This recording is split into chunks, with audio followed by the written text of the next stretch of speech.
Sir, ಈಗ ರಾಜ್ಯದಲ್ಲಿ ರೈತರ ಬರಗಾಲ ಆರಂಭ ಆಗ್ತಾ ಇದೆ. 31ಕ್ಕೂ ಅಧಿಕ ರೈತರು ಆತ್ಮಹತ್ಯೆ ಮಾಡ್ಕೊಂಡಿದ್ದಾರೆ. ಇದನ್ನ ತಡೆಗಟ್ಟೋದಕ್ಕೆ ಸರ್ಕಾರ ಏನು ಕ್ರಮಗಳನ್ನ ತೆಗೆದುಕೊಳ್ಳುತ್ತೆ ಈಗ? ನೋಡಿ, ಈಗಾಗಲೇ ನಾವು ಕೇಂದ್ರ ಸರ್ಕಾರಕ್ಕೆ ಬರೆದಿದ್ವಿ ನಮ್ಮ ರಾಜ್ಯದ ಪರಿಸ್ಥಿತಿ ಹೇಗಿದೆ. ಮಾನ್ಯ ಕಂದಾಯ ಸಚಿವರು ಡಾಕ್ಟರ್ ಜಿ ಪರಮೇಶ್ವರ್ ಅವರು ಈ ಬರಗಾಲ ಘೋಷಣೆ ಮಾಡಬೇಕಾಗಿರುವಂತ ಪ್ರಕ್ರಿಯೆ ಏನಿದೆ, ನಿಯಮಗಳೇನಿದೆ, ಅದು ಸರಳೀಕರಣ ಮಾಡಬೇಕು ಅಂತ ಹೇಳಿದ್ರು. ಅದು ಕೇಂದ್ರ ಸರ್ಕಾರದಿಂದ ಆದ್ರೆ ಎಲ್ಲರಿಗೂ ಅನುಕೂಲ ಆಗುತ್ತೆ. ಮತ್ತೆ ರೈತರ ಆತ್ಮಹತ್ಯೆ ತಡೆಗಟ್ಟಲಿಕ್ಕೆ ಈಗಾಗಲೇ ಒಂದು ಪ್ರಾಮಾಣಿಕ ಪ್ರಯತ್ನ ಹೆಚ್ಚಿನ ಮಾಡ್ತಾನೆ ಇದೀವಲ್ಲ. ಈಗ ಹೋದ ಬಾರಿ ಇಡೀ ದೇಶದಲ್ಲಿ 2ನೇ ಹೆಚ್ಚಿನ ರೈತರ ಇನ್ಶೂರೆನ್ಸ್ ಸಿಕ್ಕಿದ್ದು ನಮ್ಮ ರಾಜ್ಯಕ್ಕೆ. ಬರೀ ನಮ್ಮ ಕಲಬುರಗಿಗೆ ಸುಮಾರು 660 ಕೋಟಿ ರೂಪಾಯಿ ಸಿಕ್ಕಿದೆ. ಸೊ ಇವೆಲ್ಲ ಪ್ರಯತ್ನಗಳು ನಡೆಸ್ತಾ ಇದ್ದೀವಿ.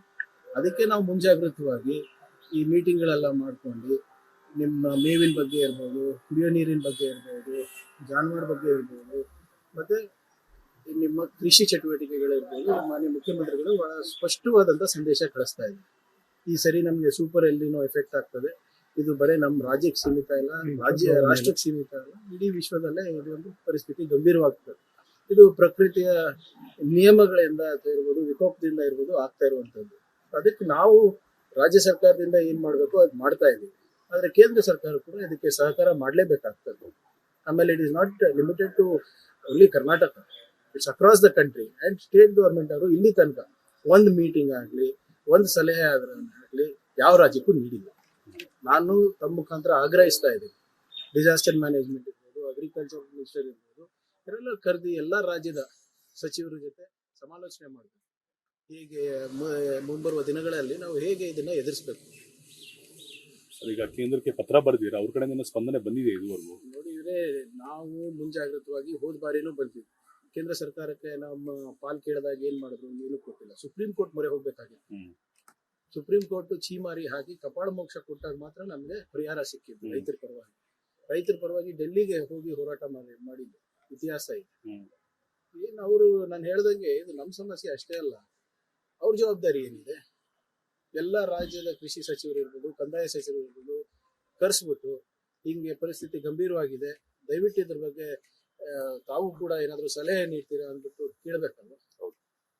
ಸರ್, ಈಗ ರಾಜ್ಯದಲ್ಲಿ ರೈತರ ಬರಗಾಲ ಆರಂಭ ಆಗ್ತಾ ಇದೆ. 31ಕ್ಕೂ ಅಧಿಕ ರೈತರು ಆತ್ಮಹತ್ಯೆ ಮಾಡ್ಕೊಂಡಿದ್ದಾರೆ. ಇದನ್ನ ತಡೆಗಟ್ಟೋದಕ್ಕೆ ಸರ್ಕಾರ ಏನು ಕ್ರಮಗಳನ್ನ ತೆಗೆದುಕೊಳ್ಳುತ್ತೆ ಈಗ? ನೋಡಿ, ಈಗಾಗಲೇ ನಾವು ಕೇಂದ್ರ ಸರ್ಕಾರಕ್ಕೆ ಬರೆದಿದ್ವಿ ನಮ್ಮ ರಾಜ್ಯದ ಪರಿಸ್ಥಿತಿ ಹೇಗಿದೆ.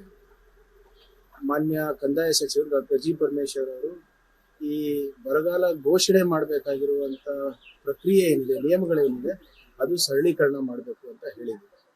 ಅದು ಕೇಂದ್ರ ಸರ್ಕಾರದಿಂದ ಆದ್ರೆ ಎಲ್ಲರಿಗೂ ಅನುಕೂಲ ಆಗುತ್ತೆ. ಮತ್ತೆ ರೈತರ ಆತ್ಮಹತ್ಯೆ ತಡೆಗಟ್ಟಲಿಕ್ಕೆ ಈಗಾಗಲೇ ಒಂದು ಪ್ರಾಮಾಣಿಕ ಪ್ರಯತ್ನ ಹೆಚ್ಚಿನ ಮಾಡ್ತಾನೆ ಇದೀವಲ್ಲ. ಈಗ ಹೋದ ಬಾರಿ ಇಡೀ ದೇಶದಲ್ಲಿ 2ನೇ ಹೆಚ್ಚಿನ ರೈತರ ಇನ್ಶೂರೆನ್ಸ್ ಸಿಕ್ಕಿದ್ದು ನಮ್ಮ ರಾಜ್ಯಕ್ಕೆ. ಬರೀ ನಮ್ಮ ಕಲಬುರಗಿಗೆ ಸುಮಾರು 660 ಕೋಟಿ ರೂಪಾಯಿ ಸಿಕ್ಕಿದೆ. ಸೊ ಇವೆಲ್ಲ ಪ್ರಯತ್ನಗಳು ನಡೆಸ್ತಾ ಇದ್ದೀವಿ. ಅದಕ್ಕೆ ನಾವು ಮುಂಜಾಗ್ರತವಾಗಿ ಈ ಮೀಟಿಂಗ್ಗಳೆಲ್ಲ ಮಾಡ್ಕೊಂಡು ನಿಮ್ಮ ಮೇವಿನ ಬಗ್ಗೆ ಇರ್ಬೋದು, ಕುಡಿಯೋ ನೀರಿನ ಬಗ್ಗೆ ಇರ್ಬೋದು, ಜಾನುವಾರು ಬಗ್ಗೆ ಇರ್ಬೋದು, ಮತ್ತೆ ನಿಮ್ಮ ಕೃಷಿ ಚಟುವಟಿಕೆಗಳಿರ್ಬೋದು, ಮಾನ್ಯ ಮುಖ್ಯಮಂತ್ರಿಗಳು ಬಹಳ ಸ್ಪಷ್ಟವಾದಂಥ ಸಂದೇಶ ಕಳಿಸ್ತಾ ಇದ್ದಾರೆ. ಈ ಸರಿ ನಮಗೆ ಸೂಪರ್ ಎಲ್ನಿನೋ ಎಫೆಕ್ಟ್ ಆಗ್ತದೆ. ಇದು ಬರೀ ನಮ್ಮ ರಾಜ್ಯಕ್ಕೆ ಸೀಮಿತ ಇಲ್ಲ, ರಾಷ್ಟ್ರಕ್ಕೆ ಸೀಮಿತ ಇಲ್ಲ, ಇಡೀ ವಿಶ್ವದಲ್ಲೇ ಇದೊಂದು ಪರಿಸ್ಥಿತಿ ಗಂಭೀರವಾಗ್ತದೆ. ಇದು ಪ್ರಕೃತಿಯ ನಿಯಮಗಳಿಂದ ಇರ್ಬೋದು, ವಿಕೋಪದಿಂದ ಇರ್ಬೋದು ಆಗ್ತಾ ಇರುವಂಥದ್ದು. ಅದಕ್ಕೆ ನಾವು ರಾಜ್ಯ ಸರ್ಕಾರದಿಂದ ಏನ್ ಮಾಡಬೇಕು ಅದು ಮಾಡ್ತಾ ಇದ್ದೀವಿ. ಆದ್ರೆ ಕೇಂದ್ರ ಸರ್ಕಾರ ಕೂಡ ಇದಕ್ಕೆ ಸಹಕಾರ ಮಾಡಲೇಬೇಕಾಗ್ತದೆ.